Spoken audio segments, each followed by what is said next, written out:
Bonjour à tous et bienvenue sur Tesla Alsace. Alors je vais peut-être faire une petite vidéo qui récapitule un peu mon expérience toute neuve sur la reconnaissance des panneaux de vitesse et puis aussi l'utilisation du FSD, à savoir pour l'arrêt au stop et au feu.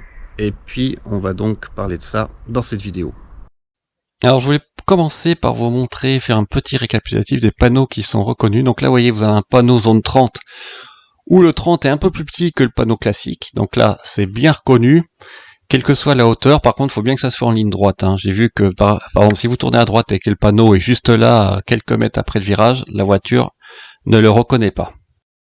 Ensuite voici le signe lorsque vous avez un arrêt en zone à une intersection en fait. Alors j'ai eu le cas dans ma vie notamment des fois où ça met des zones qui n'existent pas, à savoir même pas au niveau d'une intersection, dans une petite ligne droite, il m'a mis une intersection en plein milieu, donc là c'est clairement un défaut d'interprétation. Bon, le panneau stop avec la ligne virtuelle qui devient rouge, ça je pense que vous connaissez tous, hein, donc ça marche aussi a priori pour les panneaux de chantier, comme je vous ai montré dans la précédente vidéo, donc ça c'est bien, sauf si vous arrivez vite, hein, la voiture ne s'arrêtera pas, je pense qu'elle n'a pas le temps de freiner. Alors là, il faut me croire sur parole, mais en fait c'est une zone 30, je venais juste de tourner à droite et la voiture n'a pas pu lire le panneau, donc le GPS lui répertoriait toujours cette zone à 50, donc évidemment, là, vous gardez le 50 comme limite de vitesse. Alors, pour vous remontrer un panneau, cette fois avec le rappel dessous, qui n'est pas reconnu par la voiture, donc si c'est une limite de vitesse spécifique à certains types de véhicules, et bien évidemment là, vous serez coincé. La voiture va pas reconnaître, et on m'a fait la remarque, Electronic m'a fait la remarque d'ailleurs en commentaire, que sur autoroute, c'est probablement pour ça que ça marche pas, car s'il y a des vitesses spécifiques au poids lourd, la voiture ne doit pas les prendre en compte. D'ailleurs, c'est marqué explicitement, hein, quand on lit les notes de la release du véhicule, que ces lecteurs de panneaux ne s'appliquent qu'aux routes locales et pas donc aux entre guillemets grandes routes. Donc je comprends les autoroutes et notamment les voies rapides. Alors là, pour vous montrer quand même le niveau de précision, à la fois j'ai la fin d'imitation de vitesse, quelle que soit la vitesse d'ailleurs, plus le stop qui commence à être détecté derrière. Là, cette fois, le panneau est à gauche de la chaussée. Vous voyez que c'est bien représenté à gauche de la voiture. Et pareil, le panneau rappel n'est pas pris en compte. Donc attention si c'est limité à certaines catégories de véhicules. Ici, je vais montrer un céder le passage qui, pour l'instant, n'est pas reconnu. Par contre, vous voyez, j'ai quand même la limite de l'intersection parce que la voiture reconnaît une intersection qui n'apparaît pas ici, le message, puisque je ne suis pas au régulateur de vitesse. Mais, d'après ce que j'ai lu, les panneaux vont bientôt être pris en compte, enfin bientôt, j'espère dans les semaines qui viennent. Là, je vais montrer, vous voyez, je viens de tourner à droite et la voiture n'a pas le temps, entre guillemets, de prendre en compte le panneau 30 qui est juste après l'entrée du virage. Là, j'arrive à une intersection et vous voyez, la voiture déjà arrive à détecter la poubelle à gauche, donc c'est vraiment assez remarquable. Et la limitation de l'intersection est cette fois au bon endroit, ce qui n'arrive pas toujours, notamment au stop ou au feu rouge. Alors là, c'est un cas intéressant en fait où il y a une pseudo-intersection, la voiture je m'arrête, mais ça n'a rien à voir avec le céder le passage en tant que tel. Et la zone d'arrêt est vraiment en amont du céder le passage. C'est vraiment bien avant, donc là, évidemment, il faut reprendre la main. Alors voilà, je voulais vous montrer ces quelques cas et les types de panneaux que la voiture reconnaît. Alors ça change quand même pas mal de choses hein, quand on l'utilise au quotidien.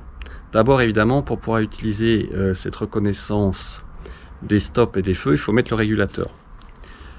Alors utiliser l'autopilote sur voie rapide ou sur autoroute, ça pose aucun problème.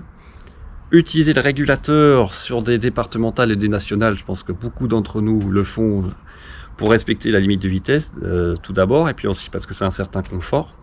Par contre, utiliser le régulateur, on exclut le maintien dans la voie en ville de toute façon, donc le régulateur en ville. Je pense que c'est plutôt adapté au départ aux grandes villes américaines où vous avez des grandes lignes droites, où vous restez à 50, vous avez des séries de feux, plutôt que pour les villes ou les villages de France, où moi je vois deux gros inconvénients. Le premier, c'est que ça change la façon de conduire, c'est-à-dire que si vous mettez en régulateur, moi j'ai essayé, honnêtement c'est quand même différent. Au lieu d'avoir le pied toujours sur l'accélérateur, on a plutôt le pied toujours sur le frein au cas où il y a un problème. Ensuite, si vous arrivez à un stop et que la voiture s'arrête très bien et que vous êtes toujours au régulateur, quand vous allez repartir en appuyant sur l'accélérateur, la voiture va repartir assez fort. Donc ce qui veut dire concrètement que quand vous partez du stop, vous allez réaccélérer pour accepter le fait de repartir. Si vous êtes au régulateur à 50, je peux vous dire que ça peut faire un peu bizarre, même si vous tournez, parce que la voiture peut repartir trop vite, donc il faut maintenir l'accélérateur pour ne pas réarriver, on va dire, aux 50 ou aux 30 km/h. Donc honnêtement, c'est un peu particulier comme méthode de conduire.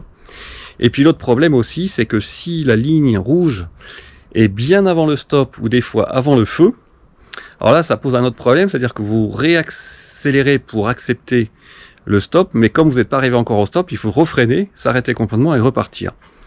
Donc vous voyez quand même que c'est pas idéal. Je pense que c'est vraiment plus pratique pour les routes américaines à l'heure actuelle, même si c'est comme une fonctionnalité sympa.